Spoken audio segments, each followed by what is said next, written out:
Pacuan Kuda Gayo, sebuah tradisi yang mengakar kuat di kalangan masyarakat Gayo, terus hidup dan berkembang dari generasi ke generasi.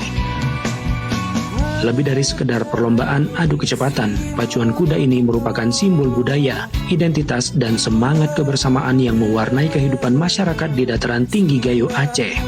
Setiap tahunnya, ajang ini selalu dinantikan dan mampu menarik perhatian ratusan ribu pengunjung, bahkan dari dalam maupun luar daerah. Tradisi pacuan kuda Gayo secara rutin diselenggarakan di 3 kabupaten utama, Aceh Tengah, Bener Meriah, dan Kabupaten Gayo Luas. Di Kabupaten Aceh Tengah, bahkan pacuan kuda diadakan 2 kali setahun. Pertama, untuk memperingati Hari Kemerdekaan Republik Indonesia setiap bulan Agustus, dan kedua, untuk merayakan Hari Jadi Kota Takengon pada bulan Februari.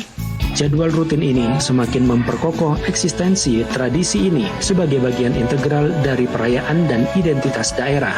Sejarah singkat pacuan kuda Gayo dapat ditelusuri hingga tahun 1850.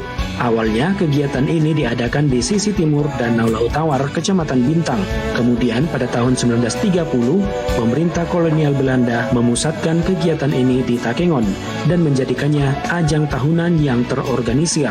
Lapangan Musara Alun Takengon menjadi saksi bisu perkembangan tradisi ini, sebelum akhirnya bergeser ke lapangan Blang Bebangka yang lebih representatif.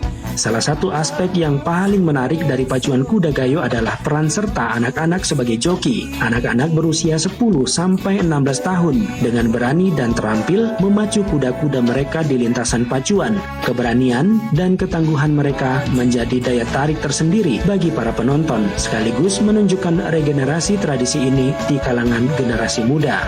Lebih dari sekedar perlombaan, pacuan kuda Gayo telah menjadi daya tarik wisata yang signifikan. Tanpa perlu komando khusus, masyarakat selalu berbondong-bondong menghadiri ajang ini. Ratusan ribu orang memadati arena pacuan, menciptakan suasana meriah dan penuh semangat.